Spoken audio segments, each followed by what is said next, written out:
Ladies and gentlemen, welcome, welcome, welcome. For those who are just tuning in and for those who've been watching throughout the entire weekend, we finally reached the apex. It's time to watch the top 4 of your TGX players who have been playing out of their minds this entire weekend. The ones we've expected of Kinaji and we will be seeing coming up to our stage very soon, Neo. And also on the loser side of things, we have Jono and Sebpro. Sebpro actually making a decent run considering his seed, just taking that match of Escobo as well. Yes, amazing absolutely. matches coming our way very, very shortly. Up first, we do have our winners side of things, though. You see the 2 players that are right there on the stage. Very recognizable faces, and what lovely gentlemen they are. I will not lie, I think the sets that we've seen between these 2 players to make it to winners finals, they have not felt close. No. To be honest. Definitely seeing Neo play against Didi earlier. Neo against Sebpro was very, very close, admittedly. Decently close. I mean, look, all of the other sets that we've seen thus far have been pretty decent washes, but it's also been the case on Kinaji's side as well. Even against Jadizzle, was a really confident, I think, 3-1. Jono did definitely try and lock in, I think, towards the end, but both matchup and also just, at this point, kind of skill difference did start to prevail. So we are left here with Kinaji and Neo. First time meeting in bracket, which is wild to think, considering I think they've shared, I believe, 8.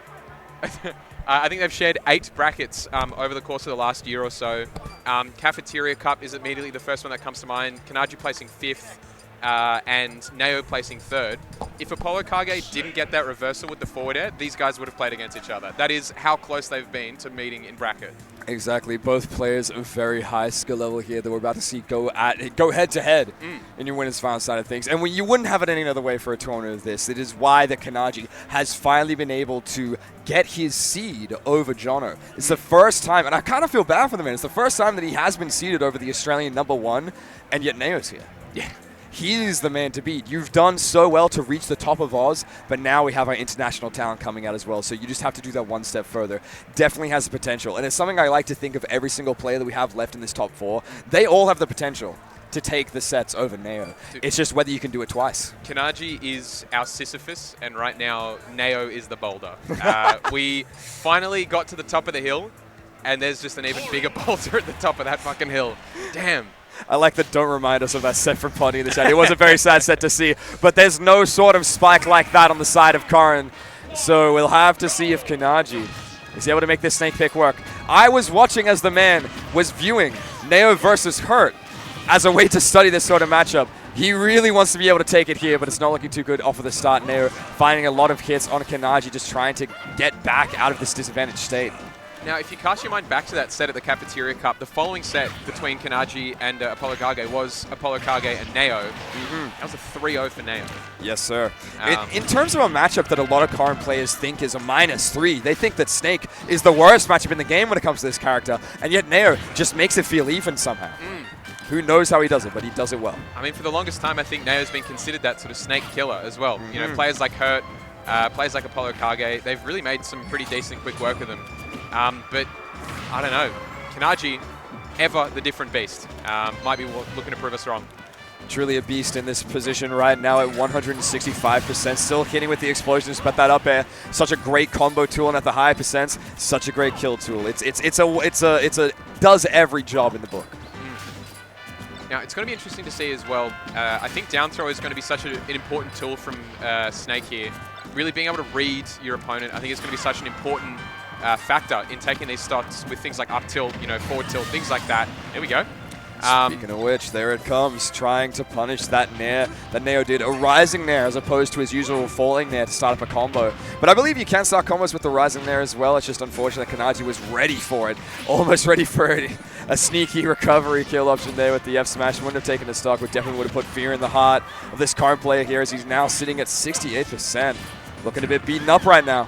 I think maybe forward smash from Snake, especially with a bit of charge, might honestly be one of the strongest smash attacks in the game.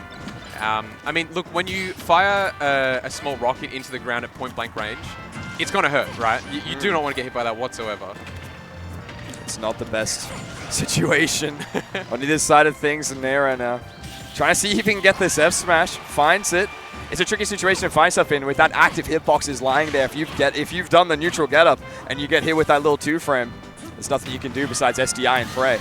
Ooh, but the DI not quite right on that Nair. Unfortunate stock loss from Nair. Yeah, it looked like they might have tried to just get away from something there. Ooh, what the heck? Starting off something with C4. Down smash actually been used a lot by Nao this tournament. Down smash really just a pretty decent option to cover both that neutral getup and that roll distance. Not too powerful in terms of kill potential. Oh my god, okay. Forward air. Oh my lord, back air. Defeat. He's still cooking here. A little bit of a phantom throw there from Kinaji. Really trying to make this Nair work off the side of the stage. Going to go high off of the explosion. The grenade Nair. Really trying to shark here. We can feel the back air and the up air. He's looking for him. A pin even could do the job. Kinaji almost finding that one last little kill hit with the C4 on that platform. It was a perfect setup and Nair shielding just in time. Oh. Almost forgot about that Cypher. Oh, sorry, about the Nikita. Damn, making it work.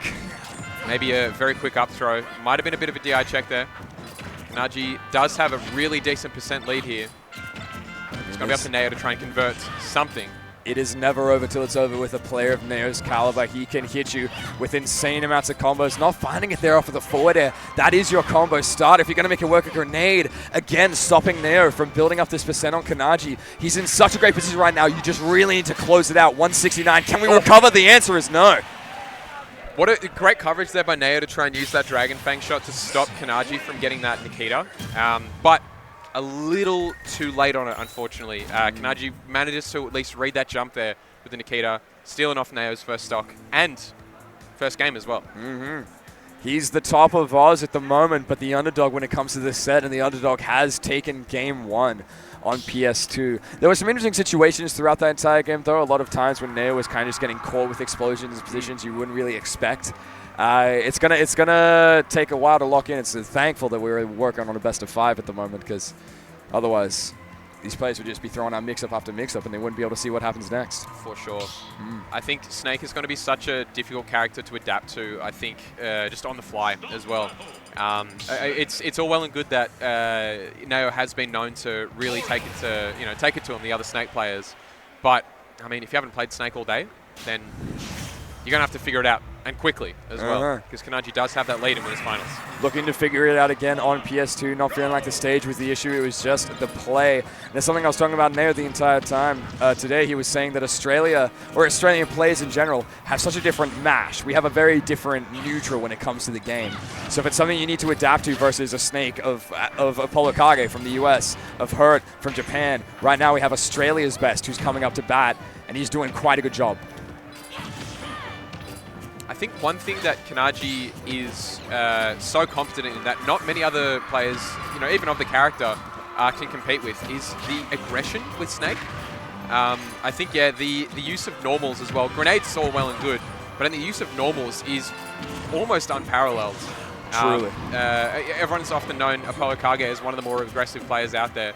But, I mean, Kinaji kind of also has that young man crackhead energy, right? For one of the better terms. There's he will let stuff rip. Those forward smashes we saw in game 1, he's not afraid to go for the kind of dumb stuff, right? Because if it works and it still takes a stock, then it's not dumb.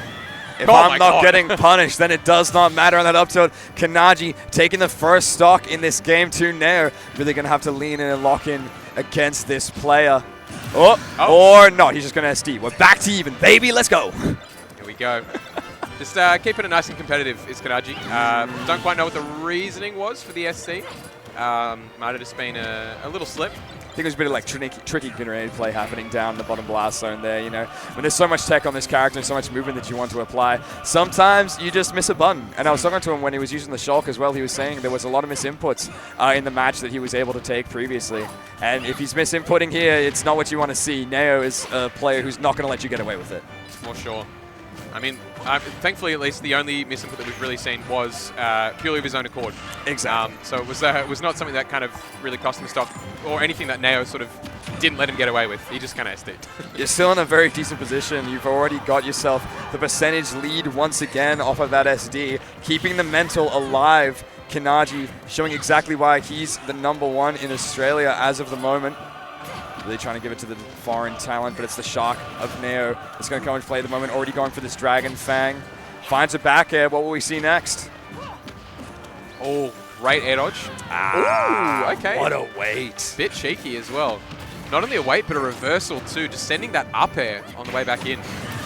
Because it's a DBZ, but instead of taking the stock Neo, it's going to fall victim. Kinaji is still alive with this big weight of Snake. No rage on the side of Neo either. The back air not going to be enough just yet. An up air will do it. We're back to 1 stock apiece.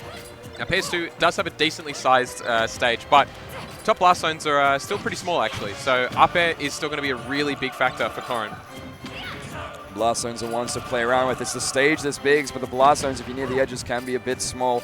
Both these players are going to be able to capitalize, but it's Kinaji right now really moving around the stage with these grenades, just trying to find any sort of hit. Gets 55 off of the one explosion. These feet are swinging. So gorgeous as well. A couple of grenades converting into a neutral air. Oh, that's incredible. It's nothing else you can consider, man. Kinaji is just there. He's ready.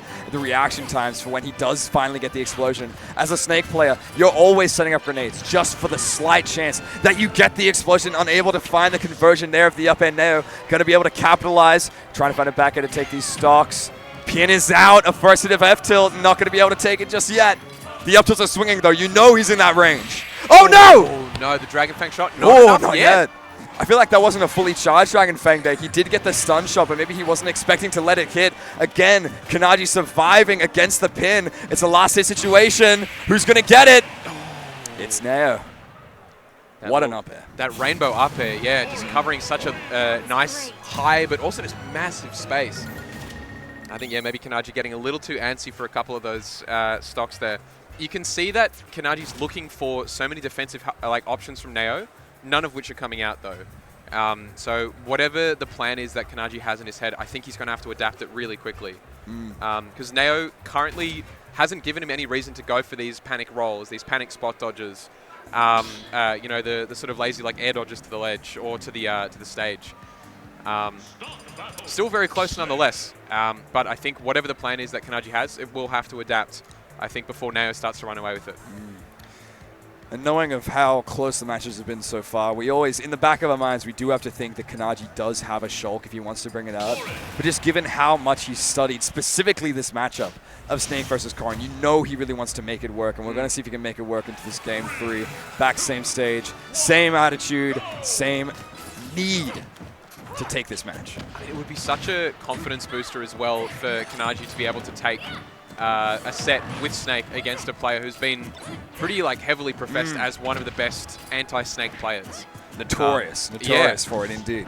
And I mean, look, players of Kinaji's caliber or even higher, have fallen victim to Neo. So maybe they're not as high as we thought. I mean, we say that it is their first time actually meeting in a bracket, which is true. But these fellows have most definitely played friendlies back in the day. Cafeteria Cup was a great example of it, just being able to get your matches against any top player you want. And this is why Kinaji can go toe-to-toe with this international title at the moment. He's had the experience. He's traveled. He's ready to show the world what he's made of. Back air not going to be enough to take stock just yet. Managed to sneak in around all those Nikitas. The forward air actually also deactivating that from earlier. Wow, a really big aerial gameplay coming out from Kinaji. Now against Neo. Wow, okay. He keeps making these trades work, and I mean, you can't blame him. As the heavier character, at a lower percent, if you know you're going to get hit by Corrin, you might as well swing back as well. Look, I working though, Neo is very quick to clean up these stocks. As soon as he finds himself at the deficit, he locks in until it goes back to even. For sure. I think that's what you need. You do not want to be at a massive deficit against Snake. I think that's just going to be an absolute killer. The biggest tool that we've seen that Neo uses against these Snake players is right there before, where he's able to get the down throw on Kinaji while a grenade's in place. The down throw giving you enough invincibility, getting the explosion of the grenade and the hit of the throw to deal damage to your opponent. It's a great tool to use in this matchup, but is it enough? I mean, the matchup's still pretty bad. You're Corrin, you're trying to combo here, and Snake, he's got grenades going out the wazoo. Yeah, like you said, I think it's all well and good to be able to know the ins and outs of a bad matchup, but I don't know, surely it is still bad for a reason. You have to wonder, how well does Kinaji know the matchup? If you know it's a good matchup for you, why? Exactly. This is the position we see ourselves in right now, where Kinaji is just using these grenades. It is up to Neo to try and find his approach. He does have a percentage lead, but a percentage lead doesn't mean much when you're up against this character. A lot of hits can be brought out, pin placed in the correct position. Neo being able to follow up. Look at the frame traps on the man. Falling up and missed, but he still had enough time for that down tilt to get the confirm. It's been the one thing I think that everyone's been saying about Neo all weekend. And one thing about Corrin as a character too, frame traps, right? You've got those Nez, you've got those down tilts, you've got the back airs to follow up for everything. The up air as well, obviously such an important tool. Oh man, that coverage off the platform too, the spacing that Neo's aware of is really impressive. He's not letting any percent go untaken. You know, in that position, the only hit that could have happened is the pin. You know, you're not going to extend too far from it, but you take the damage where you can. Neo taking a lot of damage from these grenades, though at the same time, Kinaji trying for an up tilt, but not a good spot. Neo's just able to shield that one. Maybe just getting a little too antsy for a stock here. Ooh, okay. All right. It's a last stock situation. And so watch the birdie situation as well, just kind of setting that up. Oh, no. Never mind. That's his classic. It's been his classic all day. I keep saying taking a note from the tie cake book because we've seen it so much from the man with the nair into back air. Just such a solid kill confirm at low percents, especially near the ledge. You are not expecting it. Well, because you've got those two really strong options from Corrin there of either controlling that neutral get up, or get up attack, you know, jump as well with the back air, with the neutral air to follow up into a back air. Or if your opponent's thinking, all right, I don't want to get hit by the neutral air, I'm going to go for a roll, you get forward smashed with a sweet spot of Corrin's, you know, little pin there. It's a really, really decent, like, will they, won't they type of situation. And really scary as well. But, okay, looks like, if I'm not mistaken, I think we did see a swap up here. Interesting. When your back's against the wall, you know you have to give it your all. Kinaji thinking that the Shulk is going to be the difference maker here. The problem being, he has probably no study when it comes to this matchup against Neo. He's been able to watch a bunch of snakes go at it against the Corrin specialist himself. When it comes to Shulk, though, a very uncommon character pick, even when it comes to Japan, you have players like Kome, but even they play very differently from Kinaji. As Kome, where he's like a very neutral-heavy, kind of timeout Shulk in times. Kinaji's Shulk, he's on a different level. He is aggressive. Ooh, okay. Footstool down now. I think, yeah, one of the most important factors of Kinaji's Shulk is the speed, right? You've got the Monado Whites being able to cycle out at 1,000,000 miles an hour. Nice. There's, oh, hang on, jump gone. Okay, down there. Is this the edge guard? Yeah, he doesn't have a jump now, expecting to be able to recover in that situation, but Kinaji was there to cover it. What an amazing stock to find. Just like that, we've got to start here. Oh, a great spot dodge there, avoiding that grab throw up. Oh. Backslash into the back. It's a nice one to find. Even still only doing about 8% with shield that up. No, still alive. Amazing. Wow, the nil from Kinaji there. I don't know if he expected it either, but landing on stage with that up hit, just trying to catch Neo in an unfamiliar position. But Neo, knowing all too well where he can find his stocks, he knows where he can find his combos. Kinaji getting the shield out in time, but Neo is still swinging. Now the Buster's out on deck. I think definitely we're looking to see at least one or a two-piece combo. Ooh, no, okay, doesn't quite convert too much past just a little stray neutral air. It's a scary spot, especially to bring Buster out in a matchup where you're against a character who does so well with their combos. Kinaji has to be very careful with where he's choosing to swing, and he's choosing to swing into smash right now. Tries for another down air towards the ledge, but Neo just going to be able to cover and get back into this neutral position with his nair of his own. Great sharking there from Neo, jumping around the shields, deciding to go for that up air. Kinaji, he's on his jump. He's so good at the edge guards. This is one of the best Shulks when it comes to edge guards in the game, but Neo's recovery is just built that much different. I think up throw might be enough. Oh no, speed actually. I don't know if that makes him fall a bit faster. I think it does. Actually, yeah, because of the horizontal difference there. It was amazing game knowledge for Kinaji to stay alive there, but you're not going to be able to stay alive for long when you get caught in that chainsaw. Yeah, not with Smash Art out, that's for damn sure. Smash out once again. We really want to take this stock here, and now the up tilt's going to be enough to do it. We're back to last stock Kinaji. If he wants to keep his winner's life alive, if he wants to find himself in the grand finals, you have to take this game first. Neo only needing to take one more stock to confirm himself into the top two. Someone's going to take it here and now. Buster's still out, but doesn't seem like Kinaji's able to get the hits that he's looking for. Shield Art immediately comes out speed, gets broken away. Oh, hang on. Tried for a footstool there, but unfortunately getting caught on the platform, not able to make the hit come into fruition. It's Kinaji's turn now until the down tilt comes out. Neo's turn to juggle, Kinaji's turn to juggle. They just keep switching back and forth. Who truly has the lead here? No one knows. It's such a fast-paced match, but also, I mean, the fact that Neo is able to keep up with Kinaji, I think is the most important, one of the most impressive parts here. Ooh, this could be really bad. Oh, speed recovery there. Instead of using the jump, he went straight into the speed, runs right over him, down smashes him. That one's going to kill right at the ledge 80%. We're getting a game 5. We got to take a look at that again in the replay. The speed coming in, the forward air, catches the tech, the charge on the down smash. 70. You died at 70! To down smash as well. Was he had to be DIing all the way out. There's no way. Maybe he might have been trying to go for a tech roll out, but even still, I don't think that would have helped. Oh my god. Jeez. Okay, against all odds, Kinaji taking a big breath. Big sigh of relief there. He's kept it competitive, and that's the most important part here. We always like to talk about X Factor when it comes to these top players. Neo, of course, has the X Factor on this card. He is the #1 in the world when it comes to the character and one of the best players in Japan. Coming here now to Kinaji, who is showing his X Factor when it comes to the Shulk. I don't want to diss on the Kinaji snake, but there's just something about this Monado man that's built different. We're going to see how different he comes in this game 5 here. The number of inputs that are coming out per second. You'd expect, that's kind of speed coming from Snake as well, but somehow he's managed to convert that into a Shulk in a position. Oh, hang on a second. All right, jump. Thankful shield. Oh, wait, jump and air dodge. Okay, all right. Neo does not want to be losing a stock like that in game 5. Great air dodge there from Kinaji, avoiding the Dragon Fang shot. You don't want to get hit by the cheeky stuff from a character like Corrin. Such a neutral heavy character for the most part, then you almost forget about that Dragon Fang shot as an option. You got a decent amount out of the Buster there for a moment, but Neo is still staying in a good amount of disadvantage. This is the game 5 top player situation that you find yourself up against right now. He's not ready to go into losers just yet. Wants to find his way in, down throw. Will we find an edge guard? Nice parry. The auto cancel down air as well from Neo. I think the confidence is going to be key here. Yep. Hold down that ledge. Kinaji did not really have any other Monado arts to swap to outside of Smash there. Oh, that's it. Recovering past the ledge. Neo was not ready to be caught by that up smash. We're keeping it nice and even here on game 5. Kinaji not going out of it just yet. Has Buster out. Will he find the first hit? He does, but not able to convert. Yeah, Kinaji, whenever Buster Art's been out, it seems like he's been really consistently wanting to go for these grabs just to try and catch that down throw into that forward tilt, things like that. Neo's been ready for it every time.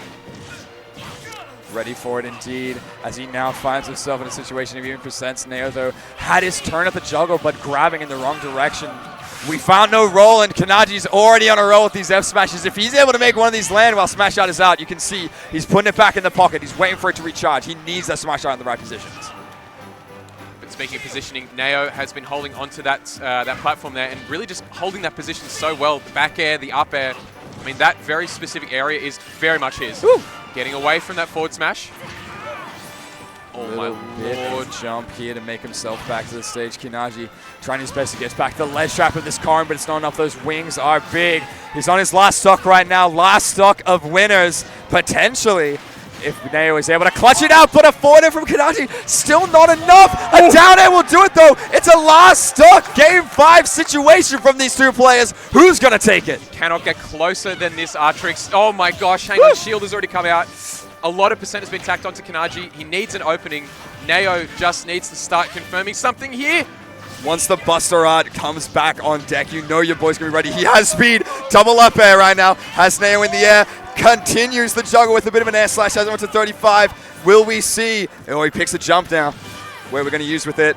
Nice little confirms, a little 2-piece is all you need. Get your 2-piece by 2-piece and eventually you'll get a stock.